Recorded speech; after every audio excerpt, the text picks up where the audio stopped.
And I think for me, that has really helped me and early detection just really remain vigilant, and my team remain vigilant in my journey and why I'm here, because it's all about early detection, right? Mm-hmm. That's what it's about. And I think for me, that's what I preach about and share, and how every single day I'm so grateful, given, yes, I've had 6 cancers, but it could be worse. Life could be so much worse. And I feel I'm here for a reason, and that's to share my story and live life with an intention, right? Like that is it's so important, and just to help others, right? Mm-hmm. It's really, genetic testing has saved my life, like I said, and it has also helped me inspire others to get genetically tested. Hi, friends, and welcome to Life Intended. I'm your host, Kelly Berry.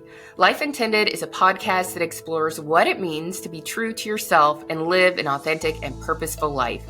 Each episode explores my guest version of personal growth, self-discovery, and the pursuit of becoming the best version of themselves, as well as how to find the joy in the journey.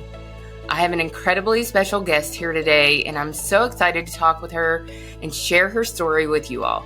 Her name is Lainie Jones, and I guarantee you'll never forget listening to her story and listening to her talk about how she approaches each day. She is the epitome of living an intentional life, one day at a time. Here's a little bit more about Lainie, and then I'll let her tell you her story. In 2008, just before Lainie was about to attend nursing school, she was diagnosed with breast cancer at the age of 24. Unable to attend nursing school, Lainie shifted her focus from becoming the nurse she always dreamed of being to becoming the patient she never imagined. Since her breast cancer diagnosis, she has had multiple other primary cancers. She has turned her journey with cancer in a positive direction, vowing to stay true to her motto, to live every day as it's your first. Lainie has also taken her own battle to others who are combating the disease, helping them turn their fights into positive experiences. Lainie was married in March 2012, and her wedding was featured on the NBC Today Show website as the cancer-fighting bride, bringing a message of hope to countless young people. Not only does Lainie face her own journey with cancer, she is devoted to finishing the fight against cancer and currently works for American Cancer Society. Lainie has taken her diagnosis and has not let it define who she is, but rather empower her to help others. Every morning, she wakes up and leads her life with purpose. So before I let Lainie tell you a little bit more about herself, I wanted to kind of give you the background on how Lainie and I met. We met about, I'll say a month ago, might be a little bit more, when we were both in a women's virtual mastermind meeting, and we were put into a small breakout group together. And during her introduction, she mentioned that she was a cancer survivor and worked for American Cancer Society. And so I made a mental note to look her up and connect with her. But later that day, Lainie actually had messaged me to connect and just to let me know she'd love to be a guest on the podcast. And it was only then that I really had the chance to look into her story, her background, and what she's been through. And I will tell you, after I read it and kind of put all the pieces together, I was literally shaking. Lainie's not just a cancer survivor, and I put cancer survivor in quotations.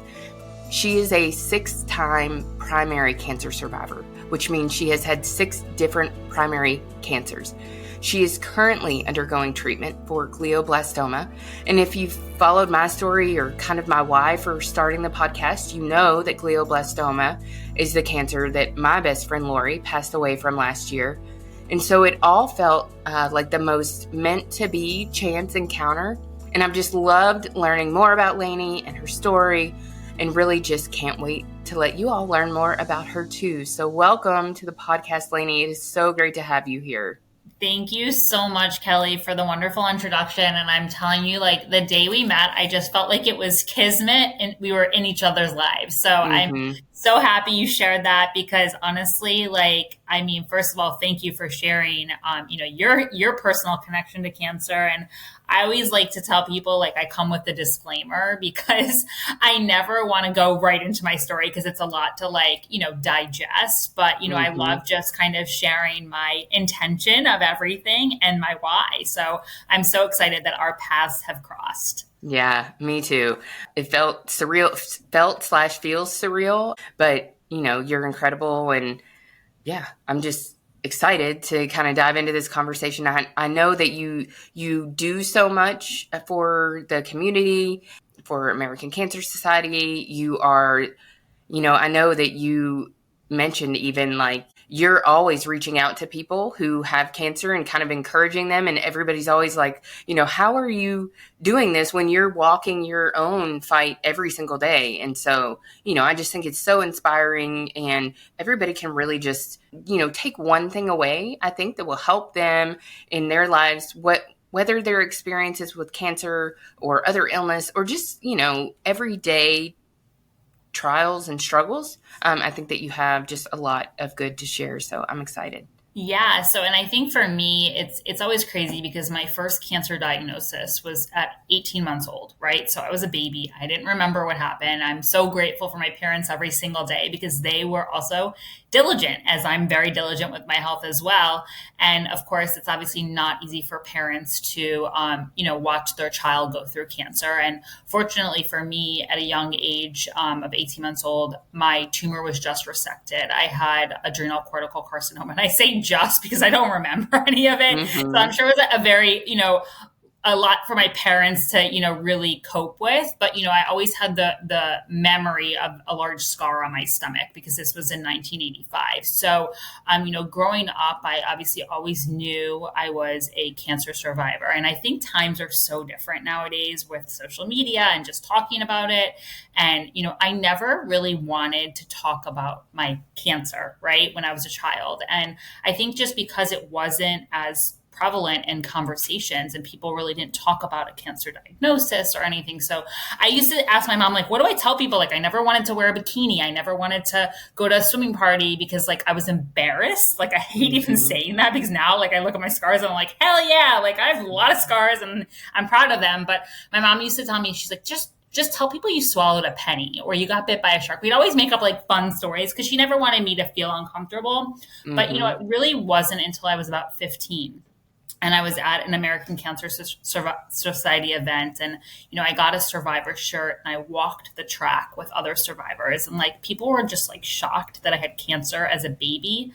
And now I'm just like, wow, it's like so many people are facing this. And I always say there's a good side to social media and it's this space, right? Mm-hmm. And I think for me, just growing up from like 15 to like my adult life, I always wanted to be a nurse. I felt like, as a pediatric cancer survivor, I was just like, my nurses, like I didn't remember them, but I just feel like they always impacted my life, even when I went back for checkups.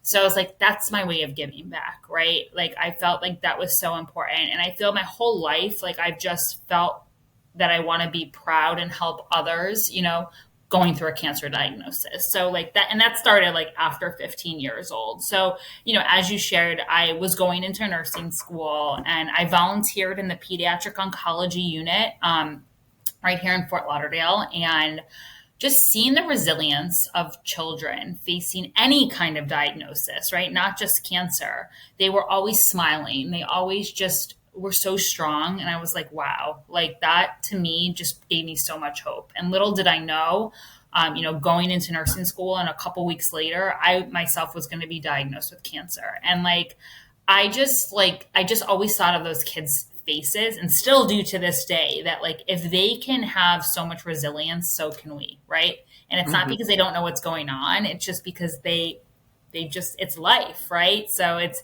just living life with a smile. So I always attribute some of my positivity to that because it's, why can't we all just have the mentality like a child and just do things with a smile, right? Sometimes there are tears, of course, but it just never fazed them. So I'm really fortunate that I had that experience. And no, I didn't become a nurse because I guess God had other plans for me to become the patient, right?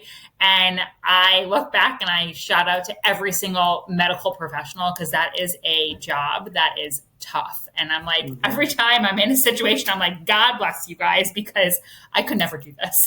So, so I had breast cancer when I was 24.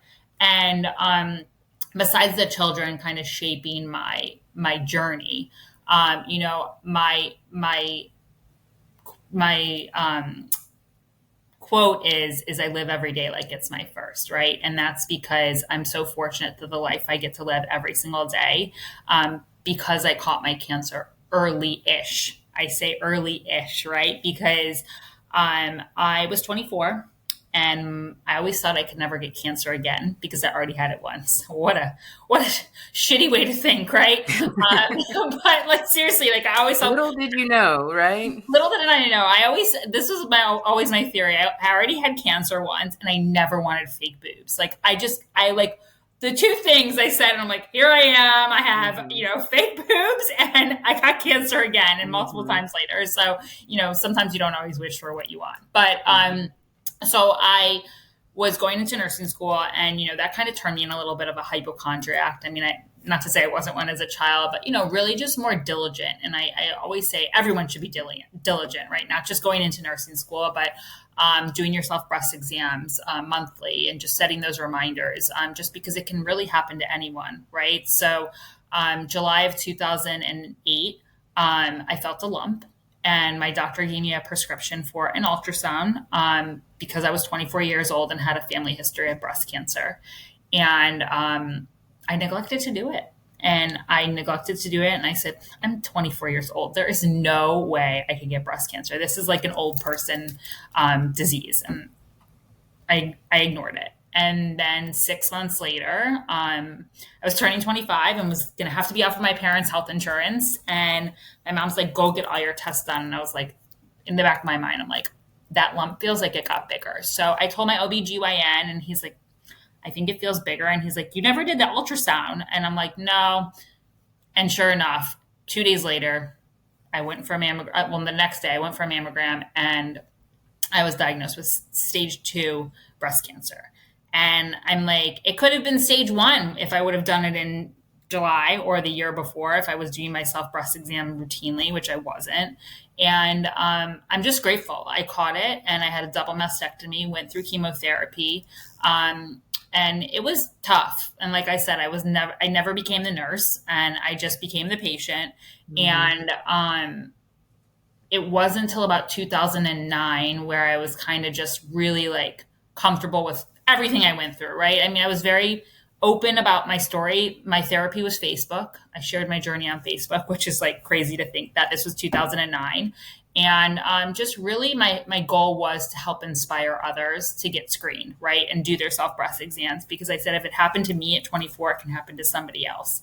And there weren't a lot of young people at the time. So from that moment, I truly just wanted to be vocal about my diagnosis, because I'm like, I just can't keep this. I was one of the youngest patients a lot of my doctors have seen. And trust me, I'm not the youngest person that has had breast cancer. I mean, I always say I could break records and other things, but not necessarily this. Like, I do deserve medals for all my cancers, but it just really kind of paved the way for what I was about to endure, So it really... it made me really realize that like everything happens for a reason. And I've been given this gift of, catching it quote unquote early. Right. But I need to help others and be very vocal about this. And, mind you, I was genetically tested for the BRCA gene, and I didn't have it. So I thought, okay, this is the only cancer I was going to get, and move on. So, I think it's just... It was not what I expected, because then following that, I was diagnosed with melanoma on my back.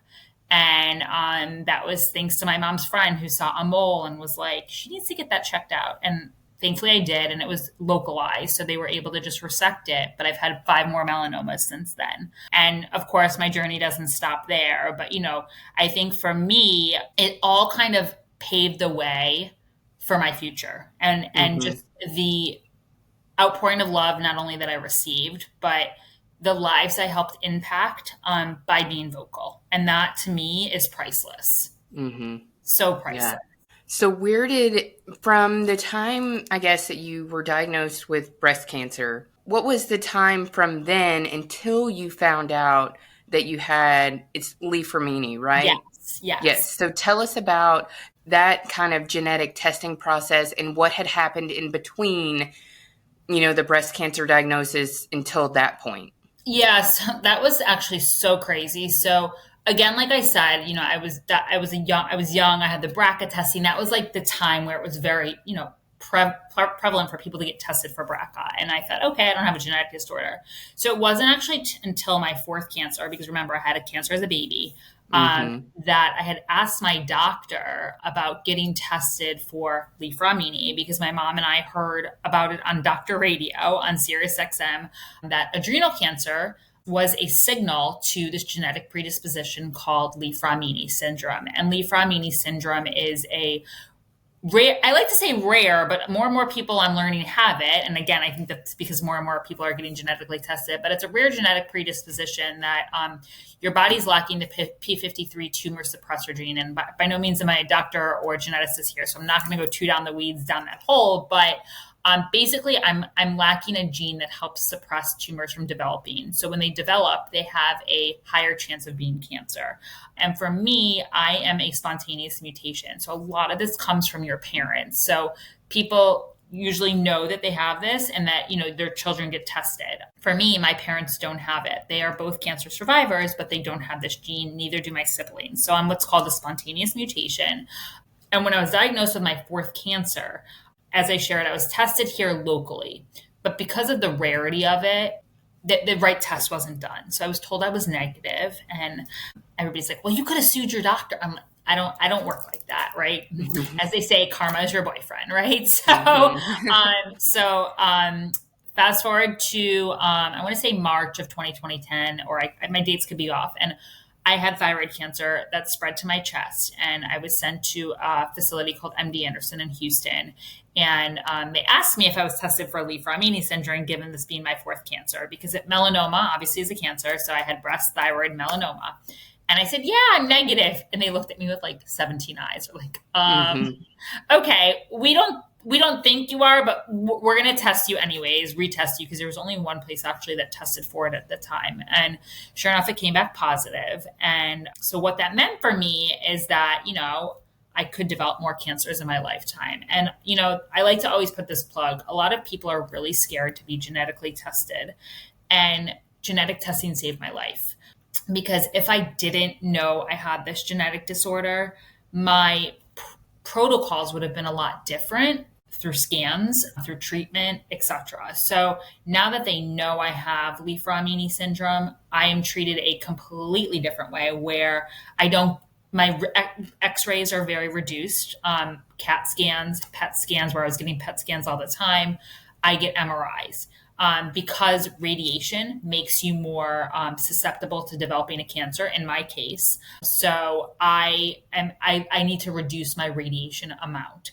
So, and my doctors are very diligent. They catch everything early. I get my scans every 3 months. And again, disclaimer right here, everybody's different. So there could be someone listening that has leaframini syndrome and says, why am I not getting scans every 3 months? Everybody's different. So that's like always too, even in your cancer journey, right? It's great to meet others that are going through a cancer journey, but just take bits and pieces of people's inspiration and stories, but everybody's their own, right? Just because that person got nauseous doesn't mean you're going to get nauseous. So here I am with leaframini syndrome, as they call me, leaframini Lainie. It's definitely been wild. I'm always that person, like that 5% chance something's gonna, come about it. I get it. Like, for instance, I had radiation for my breast cancer that returned, and I got sarcoma 3 years later, as they told me. So they're watching me consistently. And I think for me, that has really helped me and early detection, just really remain vigilant, and my team remain vigilant in my journey and why I'm here, because it's all about early detection, right? That's what it's about. And I think for me, that's what I preach about and share, and how every single day I'm so grateful, given, yes, I've had 6 cancers, but it could be worse. Life could be so much worse. And I feel I'm here for a reason, and that's to share my story and live life with an intention, right? Like that is it's so important, and just to help others, right? It's really, genetic testing has saved my life, like I said, and it has also helped me inspire others to get genetically tested. Yeah. So Lainie has her Instagram is called The Early Detective, and that handle is in the show notes. I encourage you to check her out, give her a follow. It's a really fun follow, especially for the type, of awareness that she's bringing about. But when she's telling you that she wakes up and lives every day with an intention and purpose and keeps such an amazing attitude, like she does, and it comes through in every conversation with her, every social media post that she makes. It's truly, in my opinion, making lemonade out of lemons. Thank you. But And yeah. listen, like it's like everybody's like, how do you do this? How do you deal with this? And like for me, what else do I have to do? Like what else can I do? Right? This Mm-hmm. is life. And like I always tell people, like my motto is that besides living every day like it's my first, like you can't live in fear, because if you live in fear, you're not living. Mm-hmm. And for me, like, yeah, it's scary. Like, trust me, every day I'm like, well, what, like, but it's like, I'm not scared because I feel that I have a world behind me. I have amazing doctors. And, again, I catch everything early. And I think for Mm-hmm. me, that helps me every single day. And, you know, I've met so many people, as I was just sharing with you a little bit ago, like, I've met so many people who have been so diligent about their health. And, the early detective, as I say, this is my reason for doing what I do, is a girl I was speaking to yesterday. She's like, I feel like I have imposter syndrome with breast cancer. And I was like, oh my God, I've never heard that before. And it's because she didn't have to go through chemo. She didn't have to do radiation, but she did do a double mastectomy because of her cancer. And she only had to do the double mastectomy and the reconstruction. And I say only, but that's not only. That is hard, right? Like that is Mm-hmm. probably one of my hardest surgeries. And she was telling me she has imposter syndrome because she didn't go through like the radiation, the chemo. And you know what? Nobody should ever feel that way, because you should be proud that you were diligent and you caught your cancer early. That to me is the ultimate cure, right? Is staying Mm-hmm. on top of your health and catching things early and being your own advocate. Because I go back to when I got genetically tested and I didn't ask the doctor more questions when he told me I was negative for my genetic Mm-hmm. disorder, right? And sometimes I think, what if I would have asked this, or what if I would have asked that? And now you have to speak up and you have to be your own advocate, because if you feel something is not right, you need to speak up. Because for me, yes, I was 24 years old. And yes, I ignored that lump. And it's not my doctor's fault that I ignored it, right? But on the flip side, shouldn't have there been a follow up? Like, did you get that ultrasound? Or you know what I mean? Those things. So both sides, you need to advocate for yourself. And if something's not right, demand the test or move on to another doctor. Mm-hmm. And you know your body best, I always say, and you live in the skin that you're in, right? So nobody knows your body better than you. So and the reason I created the early detective is because everybody kept telling me to write a book, everybody kept telling me to do this, everybody kept telling me to do a podcast. And I just said, for me, I'm like, why? Like, I have cancer and I'm positive about it. And everybody's like, but your story is so inspiring and you can help others. And, what you've been going through is really a testimony to early detection. And it wasn't until I had my remaining adrenal gland removed in 2021 that the early detective was born, because they found a mass on my remaining adrenal gland and they took it out. And not only did my adrenal gland regenerate from when I was a baby, my left one, but my remaining adrenal gland, the tumor that they caught was a stage 0 adrenal cancer.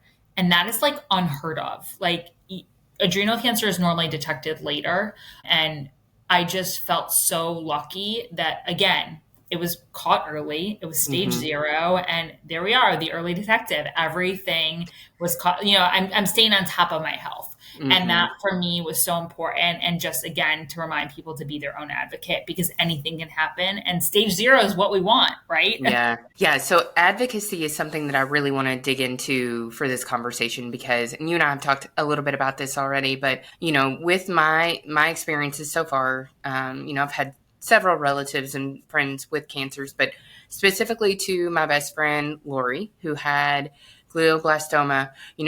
Her husband, and I've said this before, I think is one of the best examples of advocacy for Lori because, in their experience, both with on the insurance side and on the doctor side, just felt like no one was really looking out for what was best for her. Were they recommending, like the standard protocol? Yes. But were they looking for every possible solution? Were they looking for every angle, every clinical trial? Where should she be? Where could she go? What could they do? And the answer was no. They didn't really feel like, it's not that they didn't feel like no one had her best interest in mind. It was just, nobody is looking out for her like she's the most important person in their lives, like she and her husband. And since then, I've mentioned my brother-in-law was diagnosed with stage 4 colorectal cancer. And same thing, I'm trying to demonstrate the importance of advocacy because I think so many people, I think we're conditioned to think that doctors know everything, that they are looking out for our best interest, that they don't make mistakes, that, the list goes on and on. But the truth is, we're the only ones who know how we feel, what we think is right, if we have a feeling that more could be done. And more people need to understand how to, number one, advocate for themselves, and number two, advocate for the people that they love in a way that is going to, get the best result. So Talk a little bit about that. Yeah, it's so exhausting, right? Not only are you dealing with a cancer diagnosis, but then you have to kind of figure it out, right? And I've been very fortunate. And, it's funny.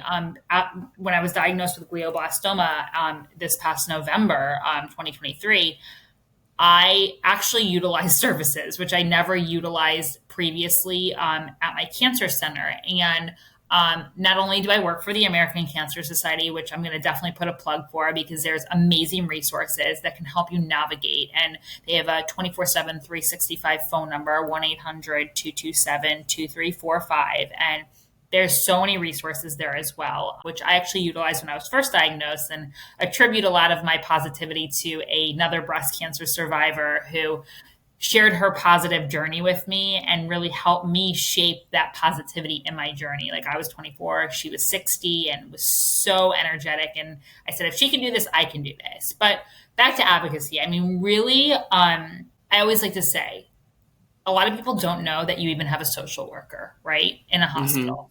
And that is the first thing, right? Ask who your social worker is, because unfortunately, it's not the doctor's job, right, to help find those different things. Like, yes, the clinical trials, it is. But, I really think your social worker helps kind of navigate those things, even down to like financial assistance, right? There's so many resources out there.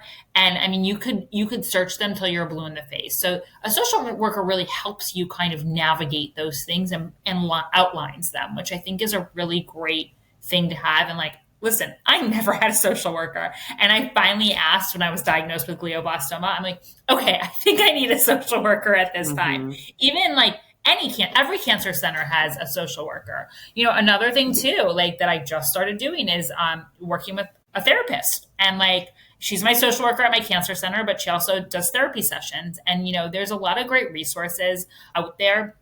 So I think number one is a social worker. Number two is leaning on friends who are in the cancer space, right? Caregivers, caregivers too. Like, I think those are our number one individuals that we lean on, right? Like, I think for myself, like I would not be where I am today if it wasn't for my husband. And I think also making sure, like, not as, the cancer patient too, yeah, make sure your caregiver is okay, right?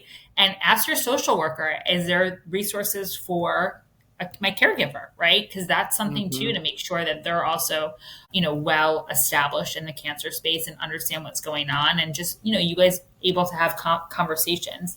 And just to, I think the craziest thing is, as I said early on, like social media wasn't a huge thing, but, there's a lot of great tools on social media. And really, yes, there's also a lot of misinformation. So, take that with a grain of salt. But I really think just, me, number one, being an advocate in the cancer space in all different kinds of cancers, and I by no means am a professional in this space, but I think as somebody who's been through it, I kind of know the ins and outs, but just there's so many resources. So I always say, like, start with your social worker and then, kind of navigate that way. But even just financially, right? I mean, cancer is detrimental. I mean, it's a lot of people think like, oh my God, I don't know how I'm going to do this. There are so many resources out there, and, there are places to help guide you. So you should never feel alone when it comes to cancer, because there are things out there that will help everyone get through it. And, from a standpoint of trials, right? And just anything that's out there that you don't feel that maybe you're not getting the best of care, that's where you turn to your doctor and say, what else is there, right? Don't be scared to say, I'm not comfortable with this. I want to get a second opinion, right? Mm-hmm. I think that sometimes you're like, oh, I need to go with this doctor. If your gut is telling you you want a second opinion, get that second opinion, right? But then on the other side too, don't get too many opinions. That's just my personal opinion. You don't want to get too many opinions because you'll drive yourself crazy, right? Like, I think 2 is a great number. And again, that's my own personal opinion. But I definitely just think, for me, being able to be a small part of advocacy in the cancer space is so important. And I always say too, now is a good time to have cancer. I hate to say that, but there's so much out there, so many things. And it's just amazing how far we've come in the cancer space. And I think it is, listen, I think it's not only thanks to research, but also thanks to social media of people really opening up and sharing their journey, right? Like myself, mm-hmm. I can't hide this. There's no reason to hide it. And yes, I think sometimes it defines who I am, but I don't want it to define who I am. I want it to help others. That is the mm-hmm. only reason I created the Early Detective. I am by no means an influencer, right? I only want to just help people. Like I always say, I don't care if I have 1 follower or 1 million followers, as long as I'm making a difference in people's lives, my job is complete, right? Yeah. That's how I feel. And it's just so important. And just being your own advocate is the most important thing ever. I mean, you cannot feel internally that should I ask that question? Should I not ask that question? And trust me, I do that sometimes. Mm-hmm. Like I get scared, and I've turned the corner where I'm just like, I need to speak up. Like, for instance, when I was diagnosed with glioblastoma, first of all, it was a shock. It's probably one of the hardest cancers I've been through, but I never asked like what type of cancer it was, because I was just like, I was scared, number one, to know. And number 2, I just like was kind of like, oh, they'll tell me. Well, they never told me. Like they told me it was brain cancer, right? Like I knew mm-hmm. it was like an astrocytoma, high grade, right? So somebody said, oh, do you have glioma or glioblastoma? And I was like, I honestly don't even know. Mm-hmm. And I think it was just a mental way to cope with it, right? Like I didn't want to know I had glioblastoma, but then I just asked. I go, and I felt like internally I was like, do they think I'm stupid that I'm asking this question now, like 5 months later? But no, they're like, oh, you have glioblastoma. And I was like, okay, I just wanted to confirm. Doctors want to be asked questions, right? Like mm-hmm. you should never go into an appointment and not ask any questions, right? Mm-hmm. And maybe just absorb things when you're in the doctor's office and then ask the questions later. That's okay too. But I always encourage people, if you are going to an appointment, come with a list of questions. Yeah. Always have a second person in the room with you, right? Because now I have brain cancer, so that's my excuse, but I never digest what people are saying when I'm in a room. There always has to be someone else there, because no matter what type of cancer, no matter what you're going through, cancer or not, you're not going to digest everything someone is telling you. So it's always good to have a second person in there to help be your advocate, right? Mm-hmm. We can't do this alone, right? Having a cancer diagnosis is a team effort. Mm-hmm. And just in general, like always form that team, right? That circle of trust and people who are there to help advocate for you, because it's only going to make things better for your journey along the way. Yeah. I love the coming with a list of questions. I think, it's so easy to feel like all of the questions in your head that you want to ask, and then you get in the room and the conversation goes a different direction or something, and then you leave and you're like, crap, I didn't ask any of these questions that I had before I went. And I don't think that really there's anything that feels worse than that, Right. that you didn't get any of the information that you were looking for. I love the having a second person with you, because I think not only does that help you like digest, but then you can have somebody to talk to about the appointment or Exactly. the conversation afterwards, and make sure, like, is this what you understood from that conversation? And then if not, okay, well, here's something that we need to get some more clarity on. Absolutely. And even Yeah. too, like something I wanted to just mention as well is like, don't Google things. Like I always say, if I Googled my syndrome, my diagnosis, I'd be dead.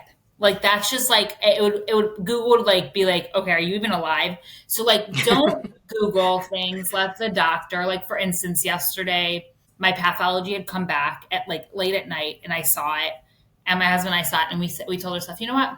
Let's just let the doctor tell us what it is, right? Like Mm-hmm. let them talk to us, let us. And, really, it's so important to just leave it to the medical professionals to tell you your diagnosis and to tell you, what everything means. Because honestly, yes, Google's a wonderful resource, but when it comes to a diagnosis, everybody's different, right? Everything is different. And I think you just have to leave that to the medical professionals and just not drive yourself crazy. And yes, I definitely have Googled things, right? Like, I'm not saying I never do that, but really, like, for resources, I think you have to leave things up to medical professionals in all illnesses, right? Don't just Google something, a symptom that you're having and say, and then brush it off, right? Call your doctor. Like that is, it's just, you don't know. And like now, like things come up, you type in something and it literally can like write you a dissertation of like what is happening to you. Like I tried it the other day and I was just like, oh my God, people must be diagnosing themselves and thinking they're medical professionals. So Mm-hmm. I think too, and like I said early on, everybody is different. Everybody's journey is different, right? If I always say, if we were all the same, we'd have a cure for cancer, right? Everybody is made up genetically different. So you may handle something one way and that person may handle something the other way.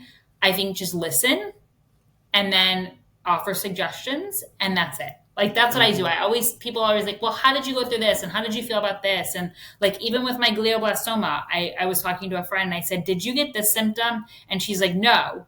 And then I was like, I'm very forgetful. Did you? No. So like, then I said, okay, that's fine. I'm just having different symptoms, and that's it. So don't work yourself up over those things. Mm-hmm. But I think that those are just things, just to make sure that, when you face any type of diagnosis, right? Just digest it and then ask your medical professional or your Mm-hmm. social worker. Yeah. So how would you like advise somebody or coach somebody if they're feeling like I'm not really jiving with my doctor? How do you get into a really good relationship with your doctor where there's a lot of trust? And what would you tell somebody if they're just not getting there? So I'm so happy you asked this question because I actually had a similar situation, which I've never had before, right? I've always like jived with my doctor. I'm a very positive person.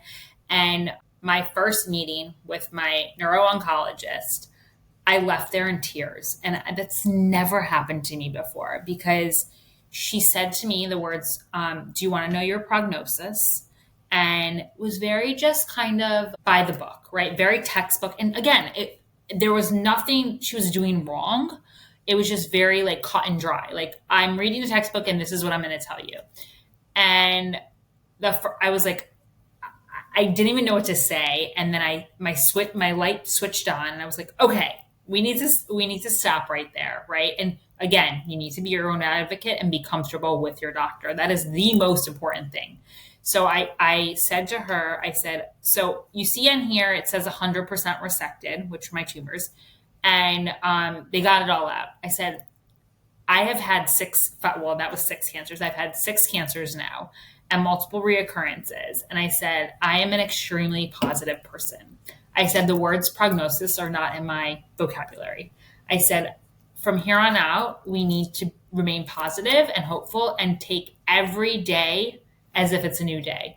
And yes, I recognize that I'm dealing with a very aggressive form of cancer here. But what I'm living by right now is that we got it all out and I'm going to get all my treatments and I'm going to finish it and move on, right? I know that, right? Like, so I kind of just have to level set, right? I think it's really Mm-hmm. important, for you to level set with your doctors. And let me tell you something, from that conversation on, we have been best friends, right? Like Mm-hmm. she knows how I am and like she understands and like she will be real with me too. She's always real with me, but she will tell me if something's not right. And I told her, I don't want any bullshit. Just tell me how it is, but you cannot put a price tag on my life is basically what I Mm-hmm. said to her. Mm-hmm. And I think for me and just for anybody out there dealing with a doctor that maybe they're not really driving with, and I would give it a chance, right? Like give it one or two chances and really see how they listen to you, right?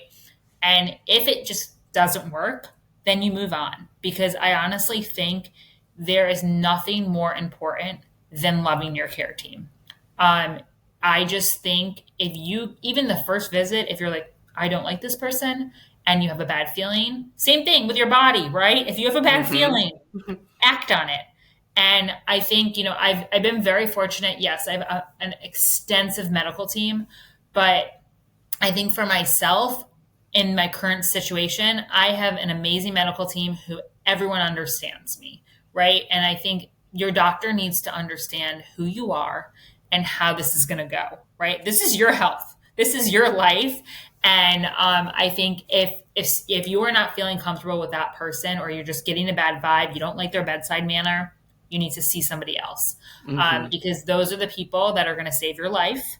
And you need to have a really great understanding and be able to ask questions. You have to have a great relationship. Like this person is along for the ride with you, so it's very important that you like that person. Like I always say, Mm-hmm. if somebody's a bad driver, you don't want to get in a car with them, right? So Right. just remember that, right? I think it's so important. And I think for me now, here and out with like my neuro-oncologist, I love her to death. I liked her the first day I met her. I just didn't like the delivery of things, right? And Mm-hmm. we had to just level set. And I never had to do that before. And it was really hard for me. And it was a second visit, sorry, that we had to level set. But I never have walked out of a doctor's appointment crying. Mm-hmm. And I think it was just, that's where I'm like, screw this. I'm speaking up. I just never was in that situation. Mm-hmm. And I think now it's our relationship has been so wonderful. And you want that with a doctor. You want them to know who you are as a person and not just as a patient, right? Like I think that Right. that's where I always kind of like to balance is like they need to know you, right? Yes, they know your medical, but they need to know you as a person and as a patient. Mm-hmm. And I think that that's something really important to remember. And it's okay to tell them, you know what, I don't think this relationship is going to work out, and that's Yeah. fine. And also don't let someone tell you that you can't see another doctor in the practice too. I had a situation where I wanted a female doctor, and they assigned me to a male doctor. This was a while back. And then they told me I couldn't see a female doctor. And I was like, bye. Like, I Mm-hmm. was assigned to that doctor and I couldn't switch doctors. So that's another thing, too. Just make sure you are advocating for yourself in that space. If you want to see a female doctor, you see that female doctor, right? Nobody can stop you from those things. And that just could be your sign, too. Like, this might not be the right place. Mm-hmm. And same thing, like with your treatment plan. As I Mm-hmm. said before, right? If don't wait too long. But if you're not comfortable with this plan and you feel that there's something out there, then go to get a second opinion. Mm-hmm. This is your Yeah. life and you need to do what's best for you. Yeah. I love all of that, truly. I do think, what I'm hearing is like the underlying tone of everything that you're talking about is kind of protecting your mental state and making sure that you stay in a positive mindset. And the way that you ensure that is to make sure that you've got a team that you're confident in, to Yep. make sure that you're advocating for yourself and you've got loved ones who are doing that so that you feel confident in the treatment plan, that you're Exactly. utilizing the resources. And I'm absolutely amazed. I know this came up in another conversation that we had that you have just now started therapy because I think with your outlook on things and with everything that you have your lived experiences as well as what you're currently experiencing, it's just to me it's mind-boggling that you've been able to kind of Yeah, remain so positive on your own. It's so crazy because so I went to a so I love my social worker. She's amazing. And I always say, I'm like, she kind of lured me in, right? Yeah. When I was diagnosed with brain cancer. And she used to work very heavily in the brain cancer space prior to her current role. And I went to a support group for breast cancer. And, it's funny, I always shied away from going to support groups, especially like for breast cancer specific, because I never wanted anybody to be scared, right? Listening to my story and thinking like it's going to happen to them. Like I'm always looking out for others. That's like something I always do is like I always look out for the well-being of others because that's just who I am, right? So I went to this support group and I was the only one that cried. I'm like, this is so embarrassing. Like I wish, but like, you know what? I think I was also just crying because I never knew I needed it, right? Like I was like, oh my Mm-hmm. God, like sitting in a room with amazing young women. And like, this isn't like your typical support group where everybody's like doom and gloom, but like, it just helped me so much. And then the next day I talked to her and like, I didn't realize I just had so many things I needed to speak about and talk about. And like sometimes it's just like we're just talking about everyday life, right? But it feels so good. And a lot of times there's like a stigmatism about like a stigma of like therapy is like it's you don't need therapy and like it's like it's frowned upon to go to therapy, but honestly it's been the greatest thing that's happened to me. And really just like it's a friend to talk to that Mm-hmm. isn't in your everyday life, right? Mm-hmm. And you share your everyday life and they help you get through those situations. And I just never knew I needed it. And brain cancer has been probably one of the hardest things I've gone through just because, I have a lot of short term memory loss. I always don't feel like I'm giving 120%. It's a lot. Like you just don't feel like yourself anymore. It's like almost like a constant fog. And, just talking to somebody about that really kind of helps you feel that like, okay, it's normal, right? Like these are things. And, every day I always say I take 5 steps forward and 4 steps back, right? Like it's just, I'm getting there. It's really a Mm-hmm. lot to go through. And, it was the right time to start seeing someone, right? It just Mm-hmm. really, I just never felt the need to. And I think for me, I just love helping others too. So I always just felt like, is this going to kind of mess up me helping other? But it doesn't. It's really Mm-hmm. been the greatest gift ever. Mm-hmm. Yeah. So your experience with brain cancer, you had initial surgery to remove, and you mentioned 100% resected, which is amazing. And then you had, was it 30 rounds of radiation? Yeah, so I always call it the Halloween seizure. Mm-hmm. Yeah. I had a seizure on October 31st. I had no idea I had a seizure. I was home by myself, and I went to my doctor ended up ordering a brain MRI, and sure enough, they found 2 or 3 spots on my brain. And I had a craniotomy, fully resected, did 30 rounds of brain radiation for my 40th birthday. It was actually wonderful. And then now I'm on chemotherapy for a year, and I get brain MRIs every 8 weeks just to make sure everything is working. I have 5 more rounds to go. And, it's honestly, it could have been a lot worse. I really am very grateful. I think the worst part of the entire thing probably was not being able to drive for 6 months. Mm-hmm. But, other than that, it's just been definitely interesting and just also interesting the amount of people I've met that have had glioblastoma, right? And who have had a loved one who has glioblastoma. But, it's definitely probably the scariest, right? Because it's very aggressive. There's not that many treatments out there for it that, kind of sustain things. But again, it was caught early. For Mm-hmm. me, I was having brain MRIs every year because of my genetic disorder. So, I think the scariest thing they ever told me is that if my body didn't have that seizure, and it was 6 months later, it would have been a completely different story. So Mm-hmm. back to my reason of getting screened and early detection saves lives. And like, I think Mm-hmm. for me, I really didn't have any symptoms. I always had headaches, just from like Florida weather and sinuses and just, so I never thought anything was wrong. I was having more frequent ones, but again, I just thought maybe I had a bad pillow or whatever. So, I think for myself, maybe I should have done something more, but what can you do? Right. But I think at the same time too, if you are experiencing things like that, more frequent headaches, speak up. And that's Yep. really, it's so important. Yeah. Do you have any idea how many total like rounds of chemo or radiation you've been Oh through? my God. It's funny you asked that because honestly, like I was thinking about that the other day. So I had I had chemo for breast cancer. That was 6 months. I had chemo for when I was diagnosed initially. Then I had thyroid cancer, and I did. I think I've had probably 30 surgeries. So surgeries is that's one thing. Okay. I think I've had about 30 Yeah. surgeries. I've like the orders that you actually need to live right now left. So like we're good. Like I have the right organs right now. So like Okay.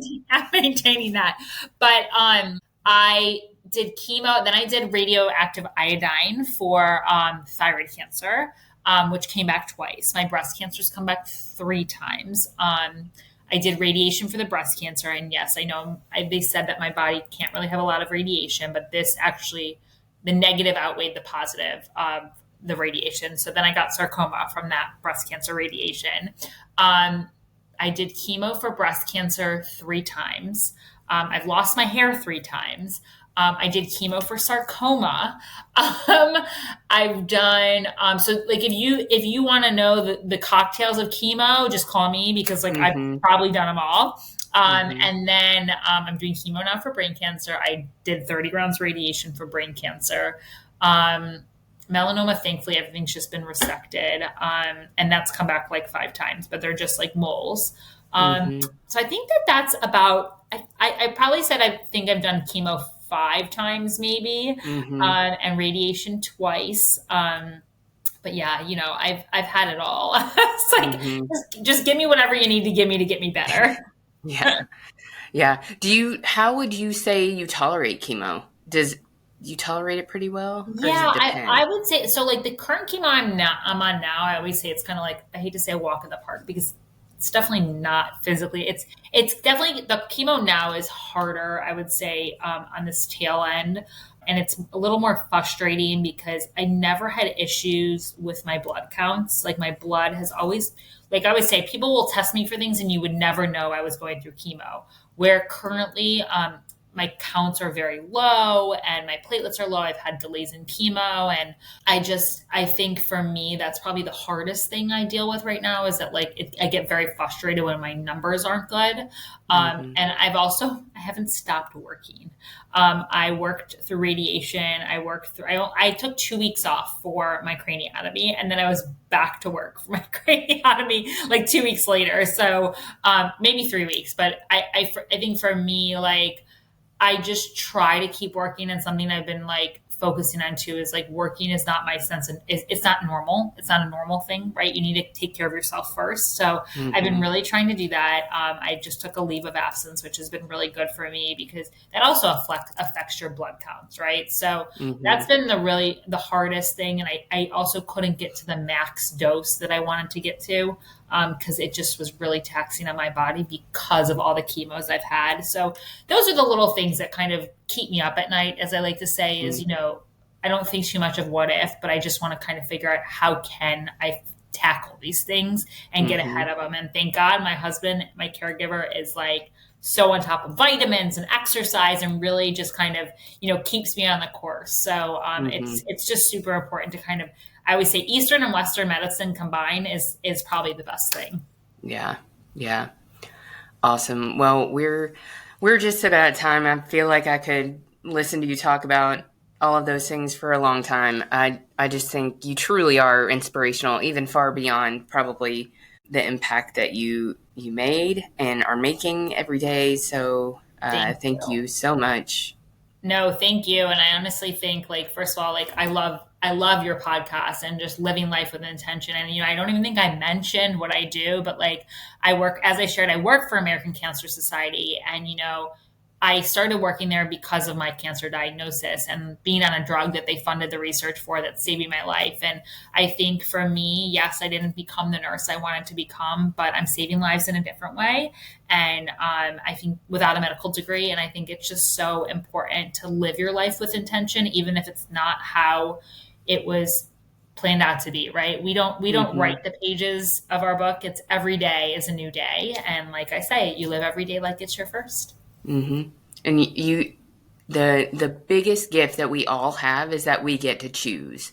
Exactly. We get to choose what we want to do, how we want to do it. The choices that we make, indicate or kind of like dictate how hard the path will be to get there. But we can all choose, and we can all make our lives exactly what we want and be doing the things that we want. And I think it's important that no matter what you're walking, that you keep that intention and that purpose at the forefront, because I think that it gives you like the mental fortitude to face whatever comes your way. And if your story is not like next to that in the dictionary, I don't really know what is. Sweet. So you are so sweet. And it's funny. I first of all, thank you, because I honestly, like, we need more of this in our life. People need to understand that every day is intentional. And, I saw a quote yesterday and it says, the world needs who you were made to be. Mm-hmm. And that, I think, just sums it all up, right? Mm-hmm. And it's so important. Yeah, I agree. And I think, that's one of the biggest goals for me with the podcast is for people to, stop to like pause and think about, who am I meant to be? Like, what do I want to do? Who am I authentically, and what do I care about? And then figure out how you can go after those things. Stop living on autopilot, all of those things. So I love that. Authenticity is the most important thing. And like I said, like on my Instagram, I am that person. I'm silly. I'm quirky. I'm like, some days I'm like, I don't even know what to do, but like, I don't think so much about it anymore. Right. I think for me, making a difference in people's lives is my purpose. And I think that is so important for me and my intention in life and why I'm here. Right. So everybody should remember that is, we're all here for a reason, and just keep on keeping on. Yeah. Yeah. In all of Lainie's links, she's done a number of interviews that I think are really great to get to know more of her story, her social. Please follow her. She's a great follow, both entertaining and inspiring. And you never know, she may end up helping you help a loved one. But I think follow her so we can help her increase her impact in this world, because you're doing just great work, Lainie. Awesome. Thank you so much, Kelly. Thank you for being here and for sharing. Thank you all so much for listening to this episode. It's truly an honor to help bring these conversations to you. I do have a couple of quick favors to ask of you. While you're listening to an episode, could you take a screenshot and post that to your Instagram stories and tag me at Life Intended Podcast? And just let me know what your favorite takeaways were or what you liked about the episode. It really helps me to learn more about what you love and want to see more of. And if you have a few extra minutes, if you'd go to iTunes or wherever you listen, I'd love it if you could leave me a rating and review. Ratings and reviews are one of the best ways new listeners can find the show, and I'd love nothing more to grow this and help more people live a life intended. See you again here next week.